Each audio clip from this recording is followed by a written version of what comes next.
నమస్తే అండి, నేను మీ నాగేశ్వర ఆంటీని మాట్లాడుతున్నాను.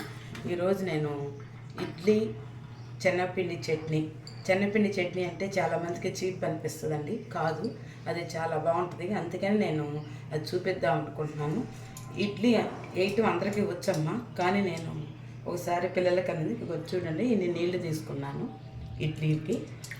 ఇడ్లీ పాత్రకి నీళ్లు తీసుకొని శుభ్రంగా ఇడ్లీ ప్లేట్లు శుభ్రంగా కడుక్కున్నాను. తడి చేసి అడుగు ప్లేట్కి ఇడ్లీ వేయను. ఉప్పేసి ఇడ్లీ పిండిని చక్కగా ఇలా బాగా నురుగొచ్చేంత వరకు ఒక నిమిషం బాగా కలిపిస్తే ఇడ్లీ చాలా స్మూత్గా వస్తాయి.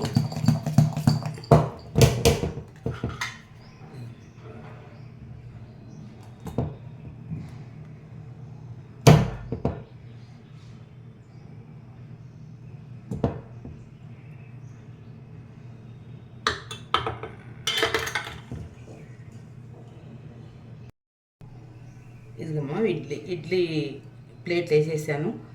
ఒక ఇడ్లీ ప్లేట్ ఎట్లా పెట్టినప్పుడు ఇంకో ఇడ్లీ ప్లేటు దీనికి ఆపోజిట్గా పెడితే ఇడ్లీ ఒకదానికి తగలకుండా ఉంటుంది.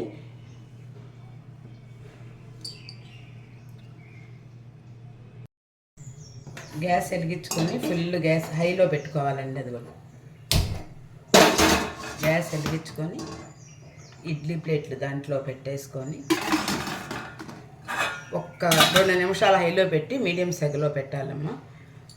అది ఇడ్లీ వేయటం. అది శనగపిండి చట్నీ లేకపోతే బొంబాయి చట్నీ అని అంటారండి. మా ప్రకాశం జిల్లా ఇది ఫేమస్. కొంతమందికి చీప్గా ఉంటుంది, అందుకని నేను కావాలనే చూపిద్దామని ఇది పెడదామని నేను చూపిస్తున్నాను.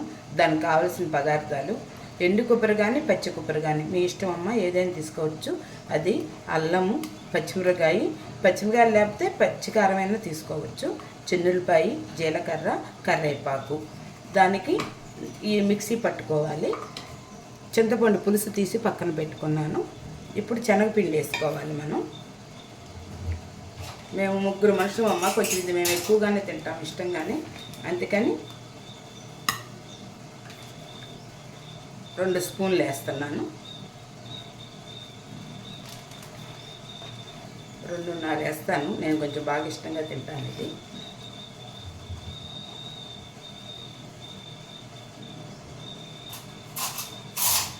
దాంట్లోకి కారం కొంచెం చాలు, కలర్కి ఉప్పు. మా ఫ్రెండ్స్ కొంతమంది బొంబాయి చట్నీ అంటే కొంచెం చీప్గా అనిపిస్తారు. బయట చేసేది వేరే, ఇది వేరే, చాలా బాగుంటుందమ్మా. ఇది ఖాయంగా 3 దినాలు అనుకునే వాళ్ళు 4 తింటాము. నేను అందుకని ఎక్స్ట్రా ఒక ప్లేట్ వేసేదాన్ని ఫస్ట్ నుంచి మా ఇంట్లో. ఇదిగో చింతపండు పులుసు. మీరు పులుపు మీకు సరిపోయినంత తీసుకోండి. పులుపు కానీ ఉప్పు కానీ కారం కానీ అది మీరు తినేదాన్ని బట్టి తీసుకోండి. బాగా కదిలిచ్చేసేసి ఇట్లా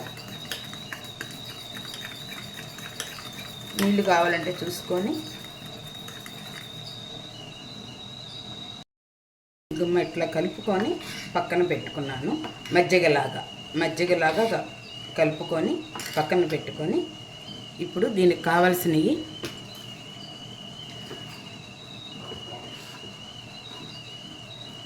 పచ్చిమిరపకాయ,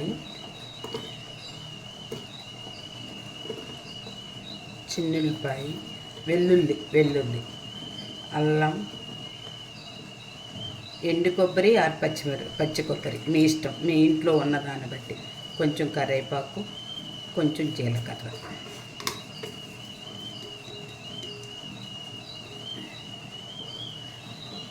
ఇదిగోండి మిక్సీ ఇలా పట్టుకున్నాను.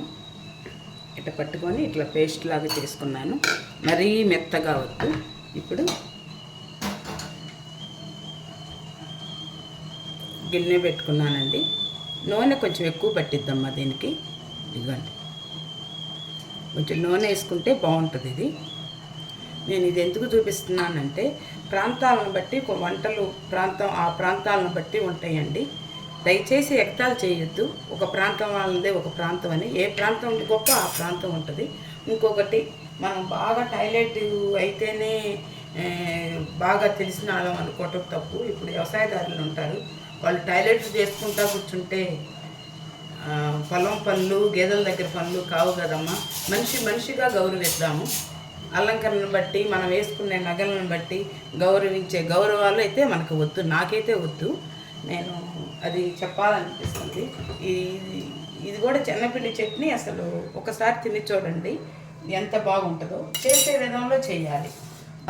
మా అక్క వాళ్ళ మామయ్య గారు చెప్పేవారు, మామయ్య నన్ను ఇట్లా ఎగతాళి చేస్తున్నారు అంటే, చేసేవాడు ఎప్పుడు ఎగతాళి చేయరమ్మా, చేయనాళ్ళు ఖాళీగా కూర్చునే వాళ్ళే ఎగతాళి చేస్తారు, అవి ఏం పట్టించుకోవాకమ్మా అని చెప్పేవాడు. ఆ మామయ్య అంత మంచి మాటలు చెప్తాడు. అలానే ఈరోజు ఎందుకో గుర్తుకొచ్చారు ఆ మామయ్య. మా నాన్న తర్వాత రామారావు గారిని ఎంత గౌరవిస్తానో ఆ మామయ్యని నేను అంతే గౌరవిస్తాను. అది చెప్పాలనిపించింది, చెప్తున్నాను. ఏం లేదు, ఎదుట మనుషులను మట్టికి చులకనగా మాట్లాడకుండా మనిషికి ఇలువిస్తేనే బాగుంటుంది. పని చేసుకునే వాళ్ళు చులకనాళ్ళు, పెద్ద మనం కారుల్లో తిరుగుతున్నాం తేలిక అనే భావాలు అయితే రానికుండా ఉంటే బాగుంటుంది. అంటే ఎవరి పనులు వాళ్ళకి గొప్పే, పని చేసుకునే వాళ్ళ పని వాళ్ళకి గొప్ప, మన పని మనకు గొప్ప. అదిగోండి తిరగమాట వేసాను. ఒక్కసారి చూసి నాకు కామెంట్స్ రూపంలో చెప్పండి అమ్మా, ఇది నిజంగానే బాగుంటుంది. మీరు ఒక్కసారి రుచి చూస్తే తెలుస్తుంది, అందుకనే చెప్తున్నాను. ఇది ఇడ్లీలోకి దోశల్లోకి బాగుంటుంది. పక్కన కారం పెట్టుకొని ఇడ్లీ ఈ చట్నీ తింటుంటే చాలా బాగుంటుంది. ఇది కొంచెం వేపిద్దాము, పచ్చివాసన పోయేంత వరకు పచ్చివాసన పోయినంత వరకు వేగిందమ్మా.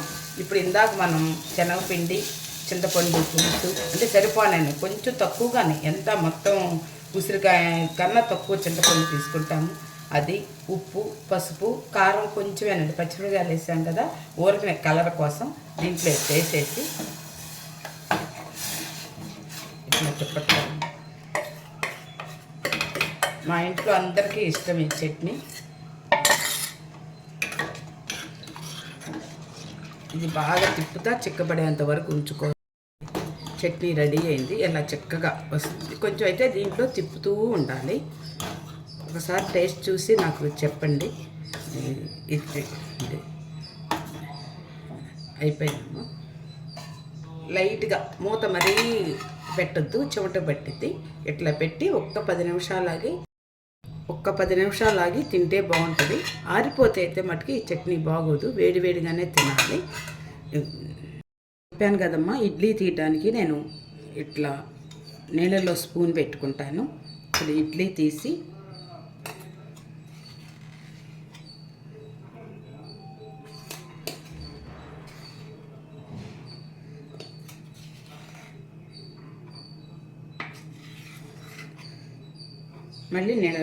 మళ్ళీ నీళ్ళలో పెట్టుకుంటాను. చూడండి, ఇడ్లీ పెట్టాను, చట్నీ నిజంగా ఒకసారి తిని చూడండి, బాగుంటుంది. అది హోటల్లో చేసేదానికి దీనికి కంపారిజన్ చేసుకోవద్దు. కారపొడి మీ ఇష్టం అమ్మ, వేసుకుంటే వేసుకోండి, లేకపోతే లేదు. నేనైతే మా వారికి కారపొడి వేస్తున్నాను. కొంచెం నెయ్యి. నాకు ఈ చట్నీ చూస్తే నోరూరి తిన్న. ఆల్రెడీ మా లక్ష్మి తింటుంది, మాకన్నా ముందు మా లక్ష్మి తినేసేస్తుంది. ఇదండి. మీకు నచ్చితే లైక్ చేయండి, షేర్ చేయండి, సబ్స్క్రైబ్ చేయండి. ఉంటానండి. నమస్తే, మీ నాగేశ్వర ఆంటీ.